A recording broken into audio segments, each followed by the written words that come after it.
Hello दोस्तों, नमस्कार। स्वागत है आप सभी को विद्या स्टडी में। आइए आज हम लोग क्लास 10th का देखते हैं मॉडल पेपर विज्ञान। तो ये झारखंड सरकार जैक के द्वारा जो जारी किया गया उस प्रश्न को हम लोग देखते हैं, जो 40 नंबर का हमारा फुल मार्क्स है। तो आइए हम लोग बहुत शानदार तरीके से हल करते हैं, जिसमें से आप देख सकते हैं कक्षा 10th विषय विज्ञान और समय 1.5 घंटा पूर्णांक 40 नंबर का है। कुल प्रश्न 40 होंगे, जिसमें से सभी प्रश्न का उत्तर अनिवार्य होगा। प्रत्येक प्रश्न 1 अंक का निर्धारित किया गया है और प्रत्येक 4 विकल्प दिए गए हैं, जिसमें से आपको एक सही चयन करना है। और गलत उत्तर के लिए आपको कोई कटअप नहीं है, कोई माइनस मार्किंग नहीं है, नहीं काटेगा।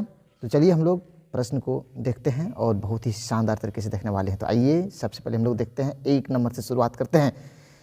नंबर 1 आपका है कि दाढ़ी बनाने में किस दर्पण का उपयोग करते हैं। तो दोस्तों आप लोग देख सकते हैं कि दाढ़ी जो हम लोग बनाते हैं, जो हजाम जिसको कहते हैं, वो दर्पण जो हम लोग सैलून में जो देखते हैं उस किस दर्पण का वहाँ उपयोग होता है। तो वहाँ जो हमारा उपयोग होता है वो होता है आपका अवतल दर्पण। होता है कि नहीं? क्यों होता है? क्योंकि अवतल दर्पण का कार्य क्या है कि हम किसी वस्तु को जो छोटे रहता है ना, उसको हम अच्छा ढंग से उसको साफ दिख सकते हैं और उसमें बड़ा दिखता है, वो सेम जैसे हैं वैसे दिखता है। तो वो काम है अवतल दर्पण का। तो इसका हम लोग उपयोग करते हैं, किसका? अवतल दर्पण का। आइए हम लोग अगला देते हैं, दूसरा नंबर।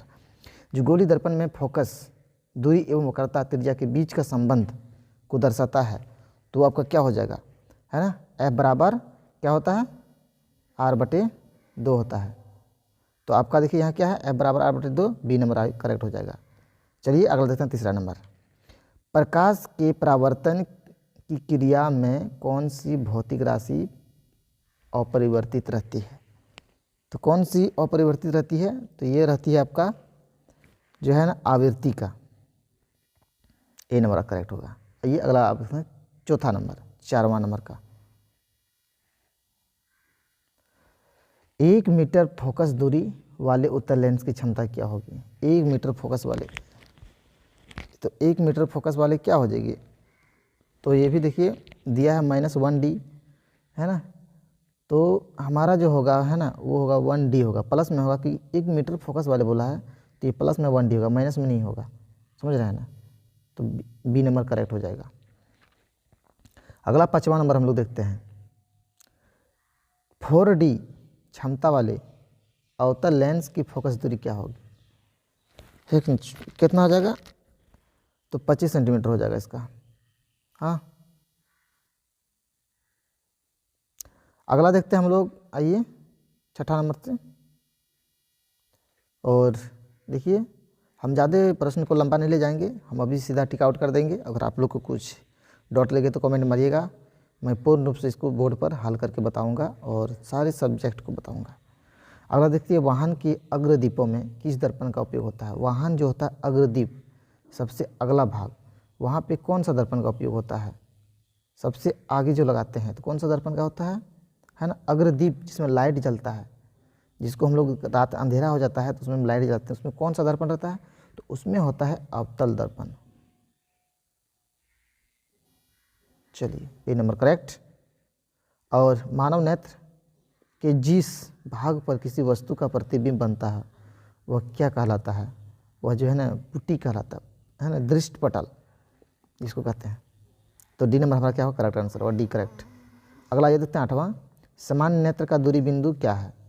तो देखिए सामान्य नेत्र का जो दूरी बिंदु होता है कि मान लीजिए आपके सामने एक है ना, आप यहाँ खड़े हैं, आप यहाँ खड़े हैं और आपके सामने यहाँ एक क्या है? चोटी है, जिसको पहाड़ कहते हैं। तो इस बीच की दूरी को आपको पता है क्या? नहीं पता है, तो हमको मापना होगा। तो उसी तरह से हमारे सामान्य नेत्र की जो दूरी होती है वो आपका जो हो जाएगा ना अनंत तक हो जाएगा। ये समझ में आ रहा है कि नहीं? अनंत तक हो जाएगा। और आइए हम लोग अगला 9 नंबर को देखते हैं।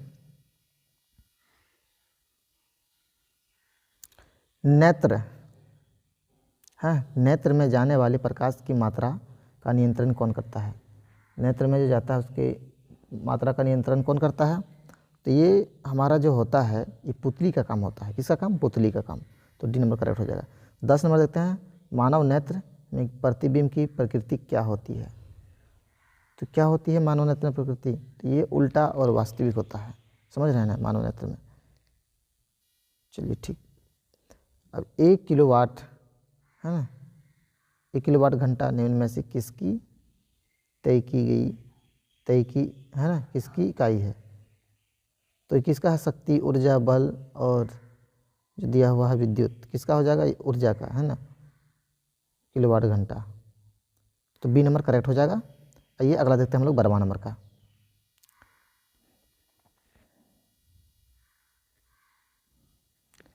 12वां नंबर है कूलम किसका एसआई मात्रक है?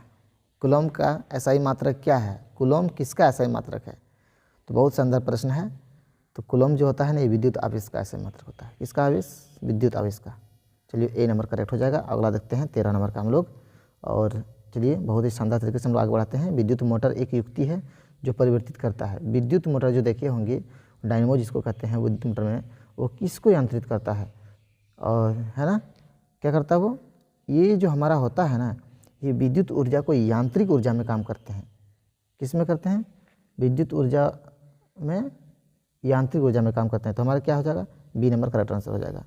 अगला देखते हैं जल का विद्युत अपघटन किस प्रकार की अभिक्रिया है? जल का जो विद्युत अपघटन होता है क्या है? वियोजन, वियोजन अभिक्रिया है। बी नंबर करेक्ट हो जाएगा, है ना। अगला देखिए 15 नंबर कहता है CuO प्लस H2 और रिएक्शन करके बनाता है Cu प्लस H2O, जल बना दिया, है ना, कॉपर जल बना दिया। तो ये दिए गए अभिक्रिया में किस पदार्थ का उपचयन हो रहा है? उपचयन जो हो रहा है, ये किस पदार्थ का उपचयन हो रहा है? यहाँ तो सीधा सीधा दिख रहा है H2, है ना, H2 का उपचयन हो रहा है। तो डी करेक्ट हो जाएगा। अगला देखते हैं हम लोग 16 नंबर का। और यहाँ देखिए चित्र दिया हुआ है, इस चित्र के माध्यम से हम लोग समझ सकते हैं दिए गए चित्र में किस प्रकार की अभिक्रिया हो रही है। ये अभिक्रिया जो हो रहा है, किस प्रकार की अभिक्रिया हो रहा है? देखिए इस चित्र में आप लोग पढ़े होंगे कि यहाँ जो है ना विस्थापन अभिक्रिया हो रहा है। कौन सा अभिक्रिया हो रहा है? विस्थापन अभिक्रिया हो रहा है, विस्थापित कर दे रहा है। तो अगला देखते हैं हम लोग 17 नंबर का। 17 नंबर जो मेरा है कि निम्नलिखित में कौन प्राकृतिक सूचक का उदाहरण है? इसमें से दिया हुआ मिथाइल ऑरेंज, है ना, फिनोल्फथलीन और लिटमस पत्र, और कोई नहीं। तो ये सभी में कौन हो जाएगा? लिटमस पत्र जो है ना, ये प्रकृति का सूचक होता है ना, लिटमस पत्र। अगला 18 नंबर हम लोग देखने वाले हैं।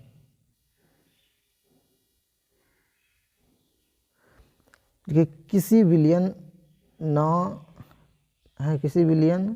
9 का pH मान 10 है, तो निम्नलिखित में से क्या होगा?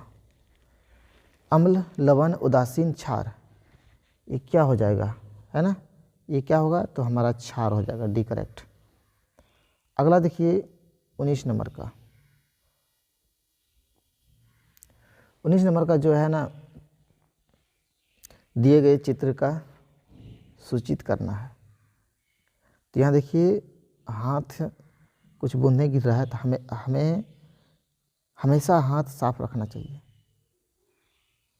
है ना। हमें प्रयोगशाला में हाथ धोकर जाना चाहिए। हमें अम्ल से हाथ धोना चाहिए। सांद्र अम्ल तथा क्षार वाले बर्तन का चेतावनी चिन्ह, है ना, ये वो सब का चेतावनी चिन्ह है। तो डी नंबर करेक्ट हो जाएगा, डी करेक्ट होगा। आइए अगला देखते हैं हम लोग 20वां नंबर का प्रश्न। 40 अंक का है, 40 क्वेश्चन आएगा। इमली में कौन सा अम्ल पाया जाता है? इमली में जो है ना कौन सा अम्ल पाया जाता है? तो इमली में आपको पता हो कि टार्टरिक अम्ल पाया जाता है। कौन सा अम्ल? टार्टरिक अम्ल। तो बी करेक्ट हो जाएगा। 21 नंबर देखते हैं कौन सा, है ना, कौन अधातु कमरे के ताप पर द्रव अवस्था में पाया जाता है? तो कौन सा है ये द्रव अवस्था में पाने वाला धातु? तो ये इसका जो है ना ब्रोमीन है।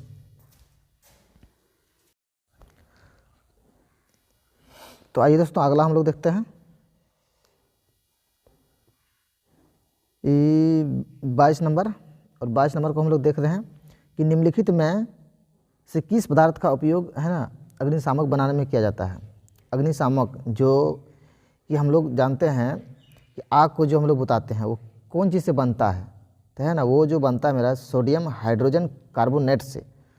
क्योंकि कार्बोनेट से जब बनता है तो क्या होता है, आग को आसानी से बुझा सकता है ना, CO2 जिसमें रहता है। तो आइए अगला हम लोग देखते हैं 23 नंबर को। और आधुनिक आवर्त सारणी किस आधार पर बना है? 23 नंबर का प्रश्न है, आधुनिक आवर्त सारणी जो है किस आधार पर बना है? तो ये आप देख सकते हैं परमाणु संख्या के आधार पर बना है ना। सभी को देखे होंगे परमाणु संख्या दर्शाया गया है और उसके आधार पर कई उसमें खाका बनाया हुआ है, सभी का कुछ अलग अलग मान होता है। तो आइए अगला 24 नंबर देखते हैं। निम्नलिखित में से कौन धातु सबसे अधिक अभिक्रियाशील धातु है? सबसे अधिक अभिक्रियाशील धातु है तो ये कौन सा हो जाएगा आपका? ये जो है ना पोटेशियम हो जाएगा। ए नंबर करेक्ट है। अगला देखिए, पृथ्वी की भूपटपट्टी में प्राकृतिक रूप से पाए जाने वाले तत्व या यौगिक को हम लोग क्या कहते हैं? जो प्राकृतिक में जो प्राकृतिक देन है जो वहाँ जो पाया जाता है उसको क्या कहते हैं? तो ये जो हमारा जो मिलता है उसको हम लोग अयस्क कहते हैं। समझ रहे हैं ना? चलिए, अयस्क नहीं, खनिज। देखिए पृथ्वी के नीचे जितने भी हमारे भूपटपट्टी में रहते हैं सभी वो क्या है? खनिज है। तो बी नंबर करेक्ट हो जाएगा आपका, बी करेक्ट। अगला हम लोग 26 नंबर को देखते हैं। प्रोपेनॉल है ना, प्रोपेनॉल में कौन अभिक्रियाशील समूह मौजूद है? प्रोपेनॉल, तो प्रोपेनॉल आप लोग पढ़े होंगे। तो यहाँ जो क्या होता है, यहाँ पे एल्कोहल का होता है सबसे ज़्यादा। एल्डिहाइड का भी नहीं होता, कीटोन का भी नहीं होता, कार्बनिक अम्ल का भी नहीं होता, सबसे एल्कोहल जिसको हम लोग कहते हैं, है ना, OH वाले को ये सबसे ज़्यादा है। चलिए ठीक, जिसको हम लोग OH पढ़े होंगे एल्कोहल में, तो यही वाले सबसे अभिक्रियाशील समूह में आते हैं। अगला 27 नंबर, प्रकाश संश्लेषण प्रक्रिया में नियंत्रित में क्या नहीं होता है? प्रकाश संश्लेषण क्रिया जो होता है उसमें क्या नहीं होता है? इसमें जो है ना कार्बन डाइऑक्साइड का मुक्त होना यही होता है। चलिए सी नंबर करेक्ट हो जाएगा। अगला देखते हैं हम लोग 28 नंबर में। 28 नंबर में है फ्लोएम से खाद्य पदार्थों का परिवहन पौधे में किस दिशा में होता है? तो केवल ये जो है ना ऊपर और नीचे की ओर होता है, सभी तने तक का पहुंचाने का काम फ्लोएम द्वारा होता है। तो सी नंबर हमारा करेक्ट हो जाएगा। अगला है वृक्क की संरचनात्मक तथा क्रियात्मक इकाई को क्या कहते हैं? वृक्क की संरचनात्मक तथा क्रियात्मक इकाई को हम लोग क्या कहते हैं? तो इसको हम लोग जो है ना न्यूरॉन कहते हैं। क्या कहते हैं? न्यूरॉन कहते हैं हम लोग इसको। सी नंबर, न्यूरॉक जिसको कहते हैं।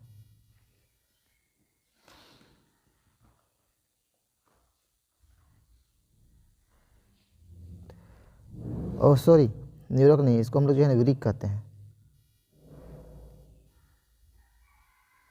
वृक्क। अगला ये देखते हैं हम लोग 30 नंबर बढ़ जाते हैं और 30 नंबर का था फल को पकाने के लिए कौन सा हार्मोन उत्तरदायी है? अब देखिए फल को जो हम लोग पकाते हैं तो फल को पकाने के लिए हार्मोन का उपयोग होता है। तो वहाँ कौन सा उपयोग होता है? वहाँ जो हमारे एथिलीन है ना, एथिलीन से क्या करते हैं हम लोग उसको पकाते हैं। आप लोग देखे होंगे घर में एथिलीन लाते हैं, उसका उसको ढकते हैं तो उससे पकता है। एस्ट्रोजन सर्वाती होता है, एस्ट्रोजन है ना। 31 नंबर में एस्ट्रोजन है ना स्रावित होता है। तो एस्ट्रोजन स्रावित किस में होता है? अंडाशय द्वारा या थायराइड द्वारा, वृषण द्वारा या प्यूटरी द्वारा? तो अंडाशय, देखिए ये प्रश्न बहुत ही इंपॉर्टेंट है दोस्तों आप लोग के बीच। तो एस्ट्रोजन है ना एक प्रकार का हार्मोन है और यह हार्मोन लड़कियों में पाया जाता है, स्त्रियों में पाया जाता है। और स्त्रियों में कब ये होता है? ये हार्मोन इसी के द्वारा जो है ना जब निषेचन देखे होंगे तो इसका मेन रोल होता है। तो अंडाशय के द्वारा ही जो है ना एस्ट्रोजन का स्रावित होता है। तो ई नंबर आपका होता है करेक्ट आंसर। आइए अगला 32 देखते हैं। नर युग्मक और मादा युग्मक के संलयन को क्या कहते हैं? तो नर युग्मक और मादा युग्मक को संलयन को हम लोग क्या कहते हैं? इसको हम लोग कहते हैं निषेचन। समझ रहे हैं? इसको क्या कहते हैं? निषेचन। 32 नंबर का करेक्ट आंसर होगा ए, नहीं बी हो जाएगा। अगला हम लोग देखते हैं 33 नंबर। दिए गए चित्र में कौन सा जनन हो रहा है? ये देखिए चित्र जो दिख रहा है कौन सा जनन हो रहा है, ध्यान से देख लीजिए। थोड़ा सा आगे बढ़ाते हैं इसको। और यहाँ पे जो है ना ये फिगर जो देखे होंगे ये क्या है? टेंटेकल्स है जी। ये आपका जो है ना मुकुलन हो रहा है ना। कोई भी यहाँ जो देखे होंगे इस चित्र में आप लोग पढ़े भी होंगे तो इसमें जो है ना मुकुलन का जनन होता है। तो आइए अगला हम लोग 34 नंबर को देखते हैं। और 34 नंबर मेरा जो है पक्षी और चमगादड़ के पंख है। ये दो चीज़ दिया है, पक्षी और चमगादड़। पक्षी और चमगादड़ जो होता है आप लोग देखे होंगे, ये जो एक प्रकार का पक्षी है और ये क्या है, असंजात अंग वाला पक्षी है ना, असंजात। डी हमारा करेक्ट हो जाएगा। अगला देखिए 35 नंबर में, मेंटल अपने प्रयोग के लिए किस पौधे को चुना। मेंटल जो है अपने प्रयोग के लिए किस पौधे को चुना है, तो वो मटर पौधे जो होता है ना उसको चुना है। निम्नलिखित में कौन उत्पादक है। सांप, मेढक, घास, ग्रास। तो ये घास जो है ना ये उत्पादक है, करेक्ट। अगला देखते हैं 37 नंबर को हम लोग, और 37 नंबर देखिए, किस आहार श्रृंखला में शाकाहारी का निर्माण होता है। किस आहार श्रृंखला में शाकाहारी का निर्माण होता है, समझ रहे हैं ना। तो ये होता है प्राथमिक पोषी स्तर का, ए नंबर करेक्ट हो जाएगा। 28 नंबर देखिए, ओजोन परत के अपक्षय के लिए जिम्मेदार है। तो ओजोन परत जो है वो अपक्षय हो रहा है, आजकल सुने होंगे बहुत।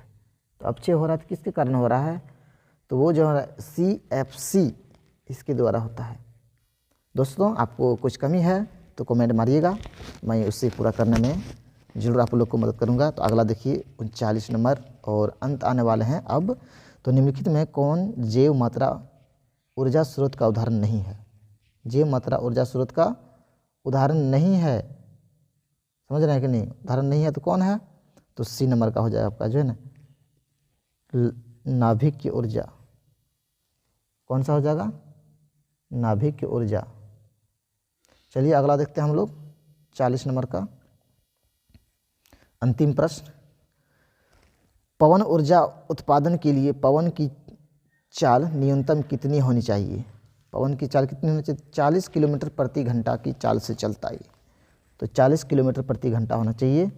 ये ए नंबर मेरा दिया हुआ है, करेक्ट आंसर हो जाएगा। तो दोस्तों आप सभी को वीडियो अगर पसंद आए हो तो चैनल को सब्सक्राइब कर लीजिएगा। और सबसे पहले यहाँ पे आप सभी के बीच अभी ऑब्जेक्टिव प्रश्न का सीरीज चल रहा है, तो जितने भी स्टूडेंट इस वीडियो को देख रहे हैं अधिकतर शेयर कीजिएगा। और उम्मीद करता हूँ कि ये वीडियो आप लोग को अच्छा लगा ही होगा। और फिलहाल मैं ऑब्जेक्टिव का दे रहा हूँ और फिर बहुत सारे प्रश्न हम इस चैनल पर उपलब्ध कराएंगे।